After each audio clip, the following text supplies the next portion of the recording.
भजन संहिता 32 अध्याय, भजन संहिता 32।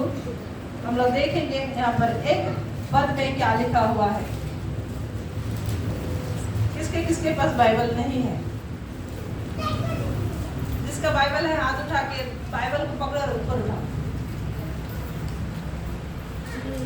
ऊपर उठाओ। इतना ही लंबा है हाथ, इतना लंबा। अनिशा का हाथ छोटा है, उधर छोटा है, उधर छोटा है। जोर से सब लोग देख पा रहे हैं? मेरे ख्याल से 1 तारीख को ही हम लोग बाइबल भेजा था, है ना? क्या किया बाइबल को? शायद अभी तक 3-4 अंडा दे दिया होगा घर में। पढ़ना आए ना आए, ठीक है? हंसना अच्छी बात है, हंसना चाहिए, है ना? लेकिन मैं जॉब नहीं कर रही हूँ, ठीक है? अभी हम ना सीरियस होने का टाइम है। क्या समय है? हमें गंभीर होने का समय है। जब शरीर में तकलीफ रहता है, दर्द रहता है, कोई है तो हंसते रहता है ना? हाँ, हंसेगा। अभी कढ़ाने का समय है। चल रहा है? गर्भवती स्त्री बच्चा पैदा करने से पहले कैसे वो क्या हंस पाता है? हंस पाएगा? उसका दर्द के कारण वो कभी भी हंस नहीं पाएगा। एक समय है कि हमें आत्मा में क्या करना है? ऐसा दर्द के साथ में अपने आप को उद्धार के लिए तैयार करना है। समझ में आया? अभी वो समय नहीं है कि कोई आपको बोले तो ही प्रार्थना करो, कोई बोले तो ही वचन पढ़ो, कोई बुलाए तो आप मीटिंग में आओ, चर्च में आओ। समझ में आया? ये वो समय नहीं है। ये समय चला गया। जब वो था उस समय था, लेकिन अभी खुद का उद्धार के लिए खुद परिश्रम करना है, खुद का उद्धार के लिए खुद प्रार्थना करना है, खुद का उद्धार के लिए खुद वचन पढ़ना है। क्योंकि वचन में ऐसा लिखा है कि पति पत्नी सोया रहेगा, एक जन उठा लिया जाएगा, एक जन रह जाएगा। कोई किसी को नहीं बचा सकता है। मेरे घर में एक को मैं चर्च भेज दिया और सारा घर मेरा आशीष हो जाएगा बोलेगा, कभी भी ऐसा नहीं होगा। आपको सबको चर्च में आना है। हालेलुया। सब लोग आना है, सब लोग संगति में बैठना है। आपका बच्चा को लेके आना है, आपका बेटा को बेटी को लेके आना है, आपका माता पिता को लेके आना है। ये आपका जिम्मेवारी है। आप कैसे लेके आएगा? या हम लोग जाके उनको खींच खींच के नहीं लाएगा। हालेलुया। ये खुद आपको करना है। यदि खाना नहीं खाता है बच्चा लोग, उसको मार पीट के खिलाता है कि नहीं खिलाता है? छोटा में ठूस ठूस के खिलाता है कि नहीं खिलाता है? तो आत्मा के लिए भी ऐसा जिद रहना है कि मैं इसको कैसे भी संगति में लेके आऊंगा, कैसे भी सेवा में लेके आऊंगा। इस समय नहीं है अभी कि आपका पीछे कोई दौड़ते रहे और आपके पीछे कोई प्रार्थना करते रहे और आप छंगाई हो जाओ। इस समय है खुद प्रार्थना करके छंगाई होने का। इस समय है खुद वचन पढ़ के परमेश्वर मुझसे बात किया बोल के बोलने का। समझ में आया? हालेलुया। यदि आज आप अभी भी आपको कोई बोल रहा है, उठ रहा है, उठा रहा है, बैठा रहा है, तो अभी आप बहुत खतरा जीवन में है। क्या जीवन में है? खतरा जीवन में है। कभी भी कुछ भी हो सकता है। 32 का पहला हम लोग पढ़ेंगे, कोई भी वचन पढ़ेंगे। क्या ही धन्य है वह जिसका अपराध क्षमा किया गया और जिसका पाप ढांपा गया हो। हालेलुया।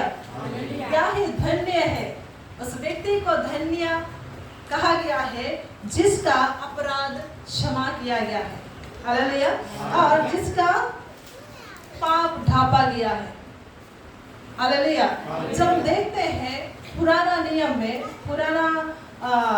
जब निर्गमन है ना, उसके बाद में गिनती, ये सारे पुस्तकों में जब देखते हैं तो परमेश्वर का क्रोध को हम लोग देख पाते हैं।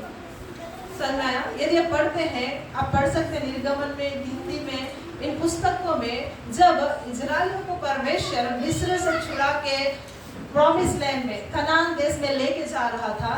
ठीक है, वो सदस्य है कि एक संसारी जगत से परमेश्वर हमको छुड़ा के हमको सियोन देश, जो स्वर्ग का देश है, जहाँ पर हमको विश्राम मिलेगा, सारा खुशी आनंद मिलेगा, जहाँ पर मृत्यु नहीं रहेगा, जहाँ पर आंसू नहीं रहेगा, जहाँ पर भूख नहीं लगेगा। हालेलुया। उस देश के लिए सभी लोग इंतजार कर रहे हैं कि नहीं? तो हम उसी के लिए छुड़ाए गए हैं। पाप से हमको छुड़ा के लेके जाया जा, हम लोग यात्रा में है। अभी हम लोग जब यात्रा कर रहे हैं, परमेश्वर का वचन में ऐसा है, निर्गमन है ना, और गिनती में यदि देखने से कि जब इजरायली लोग पाप करते थे, परमेश्वर उनको तुरंत दंड देता था। क्या करता था? तुरंत दंड देता था। जब देखते हैं कोरावंशी के लिए, कोरावंशी जब मूसा के विरोध में, अपने लीडर्स, अपने अगुआ का विरोध में बुड़बुड़ाने लगे और कहने लगे कि हम क्या ये लोग क्या परमेश्वर इनसे ही बातचीत करता है क्या? क्या ये लीडर लोग से ही बातचीत करता है क्या? क्या हमारा अगुआ से ही परमेश्वर बात करेगा? बोल के वो लोग क्या किया, कोरावंशी और कुछ लेवी लोग, याजक लोग आके क्या करने लगे, मूसा का विरोध में विचार करने लगे, मूसा का विरोध में बुड़बुड़ाने लगे, कुड़कुड़ाने लगे। तो उसको परमेश्वर ने सुना। हालेलुया। परमेश्वर ने सुना और परमेश्वर ने क्या कहा कि मूसा से बातचीत किया और कहा कि इन लोगों से तुम अलग हो जाओ, इन लोग से तुम साइड हो जाओ, क्योंकि इन लोग को मैं क्या करने वाला हूँ, 1 सेकंड में ही मैं भस्म करने वाला हूँ। और हम यहाँ पर देखते हैं कि इस जगह में बहुत सारा विपत्ति आता है, बहुत सारा खलेश आता है, लेकिन तो भी यहाँ पर सारी चीजें होने के बाद भी सारे लेवी लोग जब परमेश्वर के सम्मुख इकट्ठे थे, जो बुड़बुड़ा रहे थे, जो कुड़कुड़ा रहे थे अपने लीडर के प्रति, परमेश्वर ने क्या किया, अपने आग को घिरा के और स्वयं अपना प्रगति, अपना उपस्थिति दे के आग के द्वारा 1 सेकंड में सबको राख कर देता है। क्या कर देता है? राख कर देता है। परमेश्वर आग है। हालेलुया। परमेश्वर क्या है? आग है। सब लोग बोलेंगे परमेश्वर आग है। परमेश्वर एक बहुत ही भयानक परमेश्वर है। समझ में आया?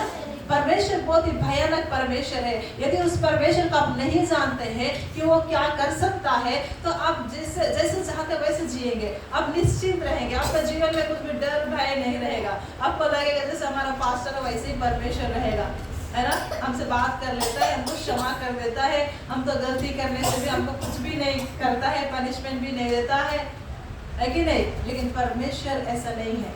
परमेश्वर आग है। जब हम देखते हैं उस जगह में, अभी उस पुस्तक को हम नहीं पढ़ेंगे, लेकिन उस जगह में क्या होता है कि यदि आप देख सकते हैं, गिनती 11 अध्याय आसपास में आप लिख के जा सकते हैं, आप अध्ययन करते हैं तब करिए और देखिए कि इजरायलियों के ऊपर में कैसे परमेश्वर का क्रोध भड़कता था। उसके बाद में जब भी वो लोग पाप करते थे, व्यभिचार करते थे, परमेश्वर अलग अलग महामारी को लेके आता था और उनको नाश करता था। हालेलुया। कई बार सांपों के द्वारा उनको नाश करता था, कई बार बीमारियों के द्वारा नाश करता था। तो उनका पाप परमेश्वर के सामने इतना क्रोधित दिलाता था, परमेश्वर उनसे इतना क्रोधित हो जाता था कि उनको 1 सेकंड में ही नाश कर देता था। तो परमेश्वर क्रोध करने वाला परमेश्वर है। हालेलुया। तो भी यदि हम देखेंगे तो यहाँ पर कहता है कि क्या धन्य है जिसका अपराध क्षमा किया गया है। इसलिए वो कह रहा है क्योंकि वो व्यक्ति जानता है, जिसने लिखा है कि परमेश्वर अपराध को कैसे दंड दे सकता है, अपराध के लिए क्या क्या कर सकता है, अपराध किया व्यक्ति को किस रीति से मार सकता है, वो व्यक्ति जानता है। इसलिए कहता है कि वो क्या है, धन्य है जो बच गया। हालेलुया। हम बोलते हैं ना, तुम बहुत लकी है, बच गया, बोलते हैं कि नहीं बोलते? तो उसी तरह परमेश्वर का वचन कहता है क्या ही धन्य है जिसका अपराध क्षमा किया गया है और पाप को ढाका गया है। हालेलुया। यदि हमारा पाप, एक जनों का पाप ढाका नहीं गया होता तो हम लोग कैसे दिखता था? यदि किसी का बहुत बड़ा घाव है, सोचो घाव, उसमें पूरा बदबू आ गया है कि नहीं, और वो ठीक नहीं हो रहा है, अब क्या करना पड़ेगा? उसको ढाकना पड़ता है कि नहीं? लेकिन सब लोग सोचो एक घाव सबके ऊपर है, ठीक है, उसको ढाका नहीं गया है, कैसे दिखेगा, कैसे बदबू रहेगा, कैसे भयंकर चीज रहेगा? पाप ऐसा ही है, समझ में आया? लेकिन जब हम देखते हैं वो व्यक्ति धन्य है जिसका अपराध क्षमा किया गया है, जिसका पाप ढाका गया है। यदि आज भी आप सोचते हो कि मुझे दंड नहीं मिला, आप सोचते हो कि मुझे तो कुछ भी नहीं हुआ, मैं तो ये कर लिया, ये देख लिया, ये खा लिया, मैं उधर चला गया, मुझे तो कुछ भी नहीं हुआ, अगर आप सोच रहे हो तो आप ये बात से निश्चित नहीं रहना। इस बात से आप क्या बोलते हैं, आप ये नहीं सोचना है कि परमेश्वर मुझे नहीं देख रहा है, या परमेश्वर आपको नहीं जानता है, या परमेश्वर से आप दूर है और आपको परमेश्वर देख नहीं पा रहा है। हालेलुया। मैं आपके कहना चाहती हूँ कि ये परमेश्वर का प्रेम है जो आपको क्या किया गया है, ढांपा गया है। परमेश्वर का प्रेम है जिसका अपराध क्या किया गया है, क्षमा किया गया है। आज उस प्रेम को हम कैसे लेते हैं, उस प्रेम को हम लोग किस रीति से अपनाते हैं? क्या उस प्रेम को हम तुच्छ समझ के हम अपना मर्जी करते हैं, या फिर उस प्रेम को हम अनुग्रह समझ के, दया समझ के उस प्रेम के लिए अपने आप को एक जीवित बलिदान के रूप में हर दिन एक पवित्र जीवन जीते हैं? हालेलुया। हमें अपने आप को जांचना है, परखना है। ये जीवन एक मसीह जीवन, एक पवित्रता का जीवन है। हालेलुया। सब लोग बोलेंगे मसीह जीवन पवित्रता का जीवन है। परमेश्वर ने हमें पवित्र बनने के लिए बुलाया है। हालेलुया। परमेश्वर ने हमें संसार से अलग किया, अंधकार से अलग किया, पाप से अलग किया। इसलिए किया कि आप उसमें नहीं रहना है, क्योंकि परमेश्वर पाप से घृणा करता है। परमेश्वर चाहता है कि अब शुद्ध जीवन जिए। परमेश्वर कहता है कि मैं पवित्र बनो क्योंकि मैं पवित्र हूँ। वो चाहता है कि हम पवित्र बने। Hallelujah, hallelujah. परमेश्वर चाहता है कि हम पवित्र बने, और जब हम पवित्र बनने के लिए कदम उठाते हैं, हम एक कदम उठाते हैं, परमेश्वर हमें क्या करता है, सहायता करता है। ऐसा कोई व्यक्ति नहीं है जो अपने आप पवित्र बन सकता है। कोई भी पवित्र नहीं बन सकता है, क्योंकि हर एक मनुष्य के अंदर में एक स्वभाव है अपने आप को नीचे करने का, गिराने का। मनुष्य का स्वभाव है कि वो गिर जाता है। इसलिए परमेश्वर जब कहता है कि तुम पवित्र बनो, तो परमेश्वर अकेला छोड़ने देता है। परमेश्वर आपको अकेले तुम खड़ा हो जाओ और मेरे लिए तुम सबसे अच्छा बन के दिखाओ बोल के कभी भी वो नहीं करता है। वो क्या करता है, हमें सहायता करता है। हालेलुया। वो हमारे साथ में खड़ा रहता है। जहाँ हमें दौड़ना है वो हमें क्या करता है, उठा के लेके चलता है। जब हमें नहीं सकते हैं तो जैसे पौलुस कहता है ना कि मेरे कमजोरी में तेरा सामर्थ्य प्रकट होता है। जब हम निर्णय लेते हैं एक बार कि मैं ये चीज़ नहीं करूँगा, ये आपसे नहीं हो सकता है, लेकिन आपका निर्णय काफी है कि परमेश्वर आके आपको सहायता करने के लिए। Hallelujah, hallelujah. जोरदार परमेश्वर के लिए ताली बजाएंगे एक बार।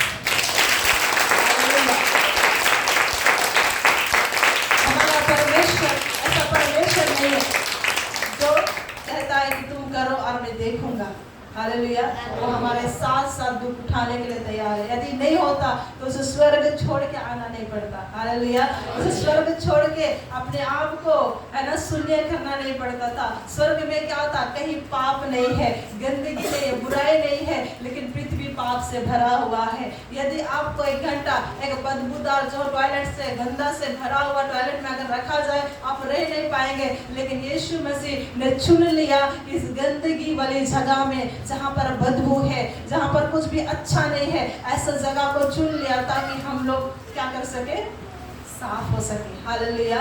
यदि परमेश्वर का प्रेम हमारे ऊपर नहीं होता तो आज हम लोग इस चीज को हम लोग नहीं देख पाते थे। हम देखेंगे कि परमेश्वर का वचन कितना अद्भुत है, जो हमको कहता है कि धन्य है व्यक्ति, धन्य हो तुम। हालेलुया। अपने आप को कहो मैं धन्य हूँ, मैं धन्य हूँ, क्योंकि यदि मेरे पाप गिने जाते तो शायद मैं इस योग्य नहीं कि मैं परमेश्वर का नाम भी ले सकूं। हालेलुया। लेकिन ये परमेश्वर का अनुग्रह है। आगे हम लोग देखेंगे, यहाँ पर लिखा हुआ है, उसके बाद में 2 में लिखा हुआ है, क्या ही धन्य है वह मनुष्य जिसके अधर्म का यहोवा लेखा ना ले और जिसकी आत्मा में कपट ना हो। हालेलुया। यहाँ तक ये भी लिखा है कि लेखा ना ले। परमेश्वर यदि लिखना शुरू करे हर एक के अधर्म को, तो उसके सम्मुख यहाँ पर कोई भी हम लोग ठहर नहीं सकता है, बैठ नहीं सकता है कि नहीं। लेकिन परमेश्वर ने हमें क्या किया है, क्षमा किया है। जब हम देखते हैं यहाँ पर दाऊद वचनकार जो दाऊद है, उसने अपना हृदय की पश्चाताप को उसने खोल के यहाँ पर लिखा है कि किस तरह से हमें सचमुच का सच्चा पश्चाताप करना है। कई बार हम लोग कहते हैं कि प्रभु मैं तेरे विरोध में पाप किया है जिसे तू जानता है, क्षमा कर, है कि नहीं।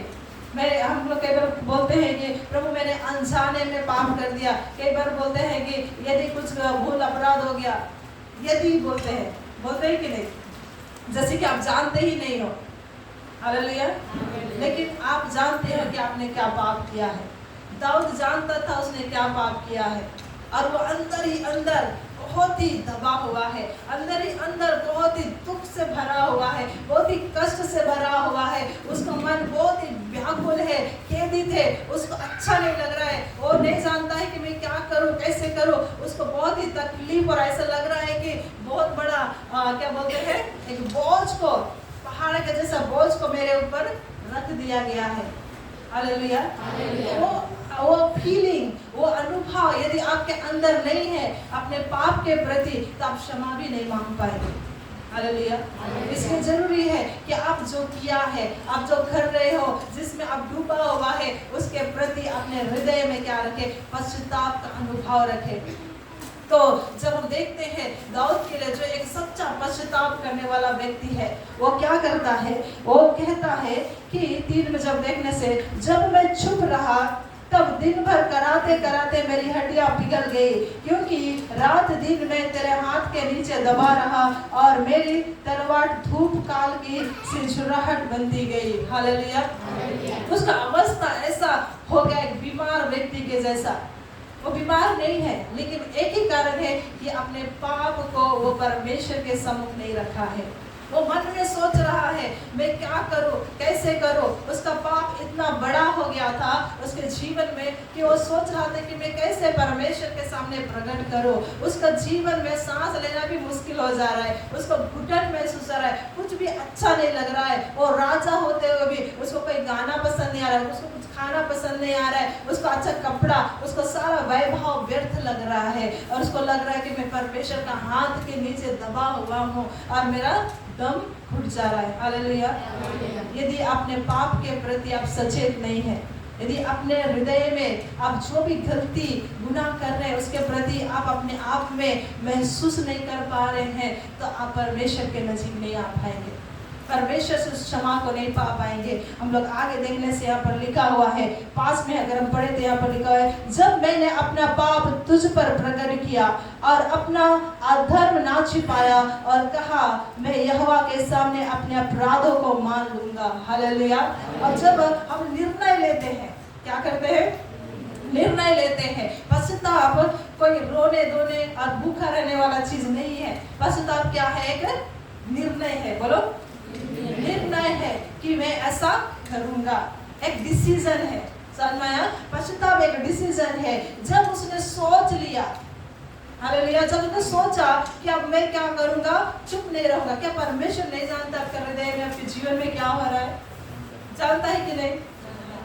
सब लोग बोलो, जानता है कि नहीं? आप अंधेरा में किधर रहते हो, दिन में किधर रहते हो, अकेले रूम में आप क्या करते हो, फोन में आप क्या करते हो, है कि नहीं? क्या बात करते हो, क्या देखते हो, क्या सुनते हो, ये सारा चीज क्या परमेश्वर नहीं जानता है? परमेश्वर जानता है। तो भी वचन कहता है कि जब मैंने क्या किया, सोचा, मैंने सोचा कि मैं क्या करूंगा, यहोवा के पास जाऊंगा और अपने अपराध को मैं खोलकर बोल दूंगा। हालेलुया। जब आप तैयार हो जाते हो, डिसीजन लेते हो कि अब मैं इसे छुपाऊंगा नहीं, लेकिन मैं जाके परमेश्वर को अपने मन की बातों को खोलकर बोल दूंगा, सब कुछ मैं उसके सामने खुल्लम खुला, हर एक बातों को, हृदय की हर एक गुप्त बातों को, पापों को, मेरे हर एक अनुभव को, हर एक फीलिंग्स को जब मैं शेयर करूंगा, तो यहाँ पर क्या कहता है परमेश्वर का वचन में कि तब तू ने मेरे अपराध, अधर्म को और पाप को क्षमा कर दिया। हालेलुया। तब परमेश्वर का आंसर कैसा रहता है, जब हम एक डिसीजन लेते हैं कि मैं परमेश्वर के सामने जाऊंगा, मैं कहूंगा और अपराधों को मैं खोलकर बोल दूंगा। तब परमेश्वर क्या करेगा, आपके अधर्म को और पाप को क्षमा करेगा। हालेलुया। यदि आज भी आप उन पापों में दबे हुए हैं, बांधे हुए हैं, आप छुड़ाए नहीं गए हैं, तो एक ही कारण होगा कि आप डिसीजन नहीं लिया कि मैं परमेश्वर के पास जाऊंगा और कहूंगा। आप सोच रहे हो कि परमेश्वर तो जानता है, परमेश्वर सब कुछ जानता है, मुझे बोलने का क्या जरूरत है।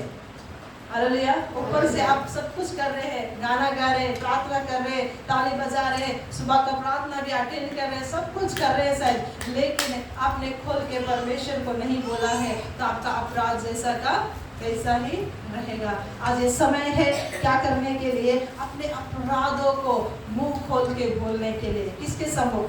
किसी मनुष्य के सामने नहीं, उस परमेश्वर के सामने जो आपको देखता है, जो आपको जानता है। हालेलुया।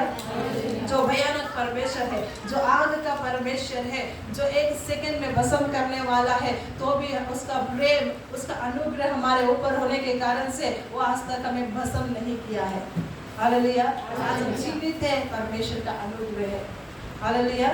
ये जानना बहुत जरूरी है। उसके बाद में यहाँ पर लिखा है 6 पद में हम लोग पढ़ने से लिखा है, इस कारण हर एक भक्त तुझसे ऐसे समय में प्रार्थना करे जबकि तू मिल सकता है। हालेलुया। ऐसे समय में प्रार्थना करना, मतलब प्रार्थना के लिए भी एक समय है क्या? परमेश्वर का वचन में प्रार्थना के लिए भी एक समय है। क्या है? समय है।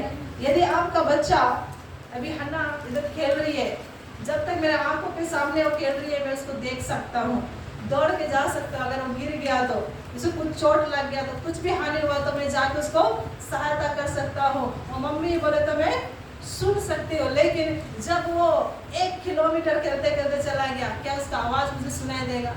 क्या वो मुझे दिखाई देगा? दिखाई देगा? नहीं देगा। पाप के लिए एक सीमा है। क्या है? सीमा है, एक समय रहता है, उसी समय में परमेश्वर के नजीक आ जाना है। समझ में आया? ऐसा ना हो कि आप पाप करते करते करते आप एक ऐसे मृत्यु में चला जाओ, ऐसा बंधन में चला जाओ कि आपको छुड़ाने वाला कोई भी ना मिले। अंत पाप की मजदूरी मृत्यु है कि नहीं? आप मृत्यु में चला जाओ। मैं को कहना चाहती हूँ कि यदि अभी भी परमेश्वर का आवाज आप सुन पा रहे, तो अभी भी परमेश्वर का आप नजीक अनुभव कर पा रहे, अपने मन को कठोर ना करो, अपने मन को पकड़े मत रहो, अपने जीवन को पकड़े ना रहो, लेकिन ये समय है कि आप प्रार्थना करो। ऐसा समय में प्रार्थना करे, हर एक भक्त ऐसे समय में प्रार्थना करे कि वो तुमको मिल सके।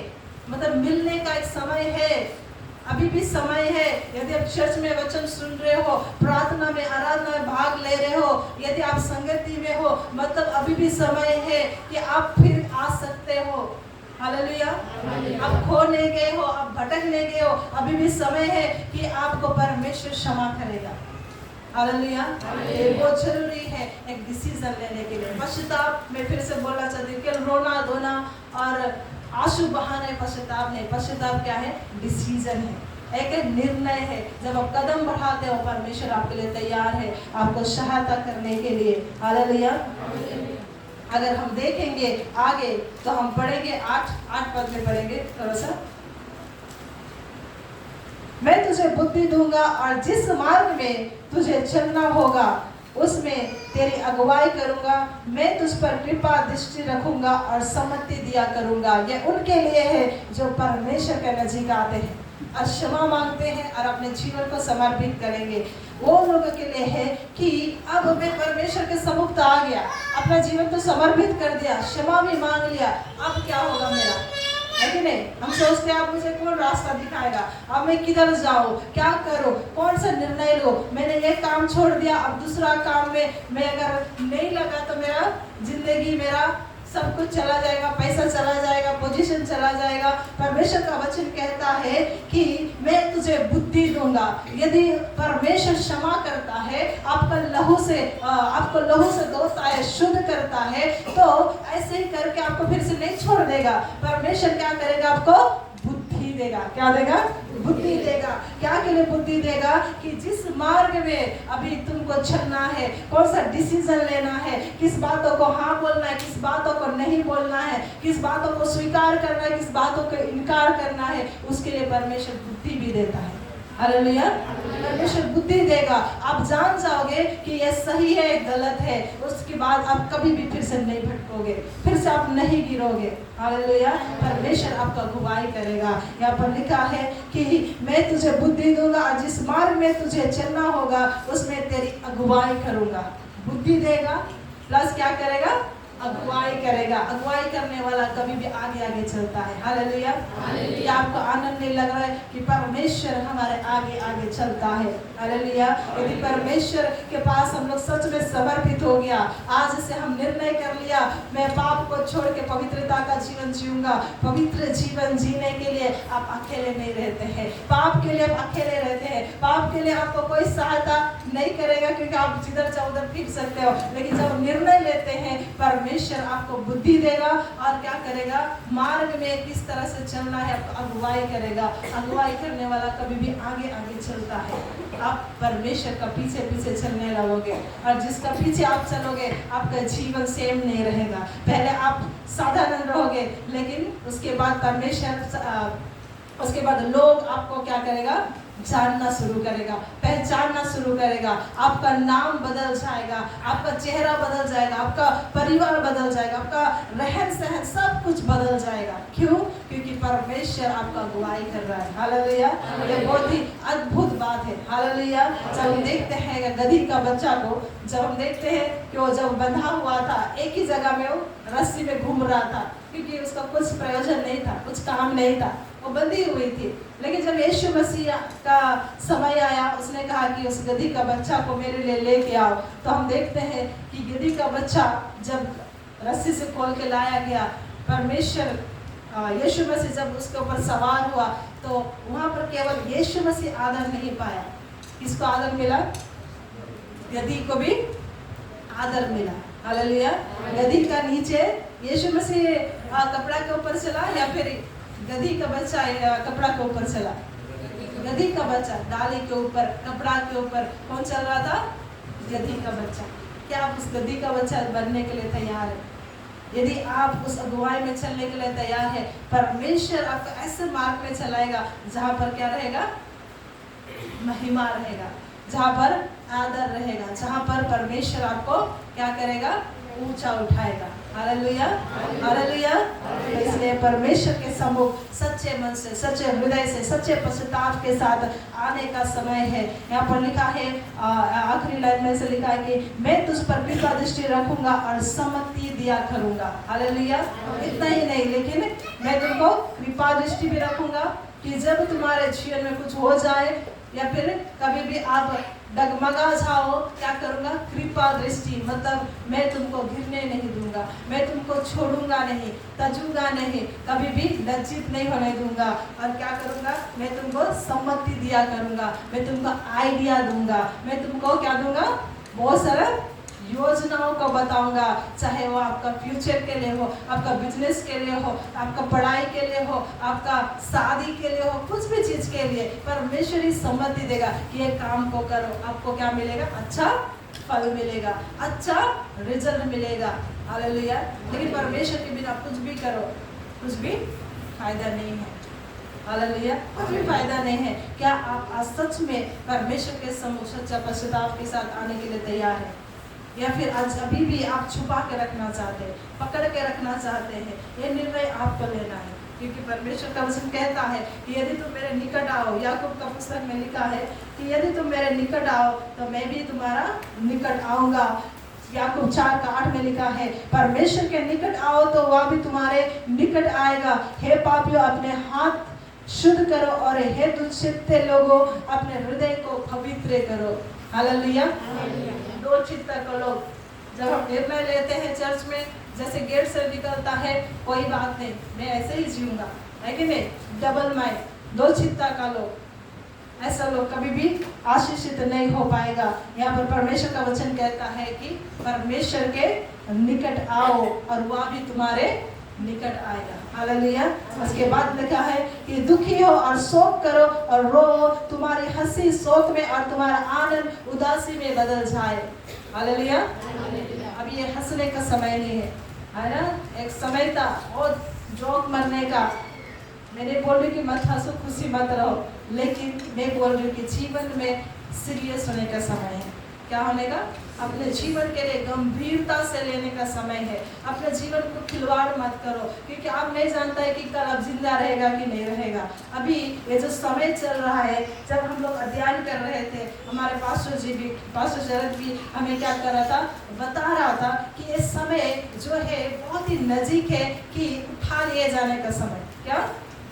उठा लिए जाने का समय। हम नहीं जानते आपका मृत्यु कब होगा, है कि नहीं? कल भी होगा, रास्ते से कोई ठोक दिया भी हो सकता है, या फिर कल सुबह आप नहीं उठ सकता, ऐसा भी हो सकता है। लेकिन रैप्चर कभी भी हो सकता है, उठा लिए जाना कभी भी हो सकता है। या अगर अभी भी हो गया कि ऐसा आया कि समय की कपड़ा केवल रह गया, आप नहीं है, गायब हो गया।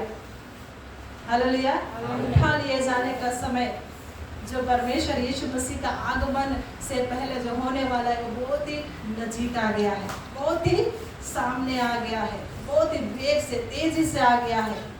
यदि आज भी आप अपने उदास है कि नहीं, अपने मन को उदास नहीं कर रहे हो, आप नहीं रो रहे हो, अपने आप को दीन नहीं कर रहे हो, मतलब क्या है कि सच्चा पछतावा। इसका मतलब क्या है? सच्चा पश्चाताप। यदि नहीं कर रहे हो तो हो सकता है कि आप छूट जाएगा, हो सकता है कि आप एक दिन में ही खत्म हो जाएगा। हालेलुया। मैं आपको डरा नहीं रही हूँ, लेकिन मैं आपको उत्साहित कर रही हूँ कि आज समय है कि प्रभु के सामने अपने आप को दीन करें, अपने आप को नम्र करें। प्रभु मैंने बहुत कुछ किया, मैं खुद से बहुत कुछ किया, लेकिन आज से मैं निर्णय लेती हूँ कि आज मैं तेरे पीछे चलूँगा। हालेलुया। मैं आज से सच्चे हृदय से आपके पीछे चलूँगा और अपने आप को तैयार करेंगे, क्योंकि परमेश्वर का वचन ऐसे लहू और इसे आज हम लोग इसका शरीर में जब भाग लेने जा रहे हैं, जब यीशु मसीह का उस पुनरुत्थान को हम लोग फिर से स्मरण करने जा रहे हैं, जो एक मजाक का कारण नहीं है, लेकिन जो रियल में हमारे लिए बहाया गया है। परमेश्वर का वचन कहता है ये रियल में खाने का वस्तु है, रियल में ये पीने का वस्तु है। इसको खाने से आप कभी भी नहीं मरोगे और कभी भी नाश नहीं होगे, लेकिन आप क्या हो जाओगे? अनंत जीवन का भागी हो जाओगे। क्योंकि परमेश्वर का वचन कहता है जब हम इस दाख रस में, इस रोटी में भाग लेते हैं, तो अपने आप को शुद्ध करना, अपने मन को, हृदय को, आत्मा को शुद्ध करना है। शरद आएंगे और इस समय हम लोग प्रभु भोज कर सेवकाई में जाएंगे। हमने जो वचन सुना है अपने घुटनों में आ जाएंगे, अपने आप को तैयार करेंगे। सब लोग घुटना में आते हुए इस समय अपने हाथों को उठाते हुए प्रभु से कहेंगे, प्रभु मैं अपने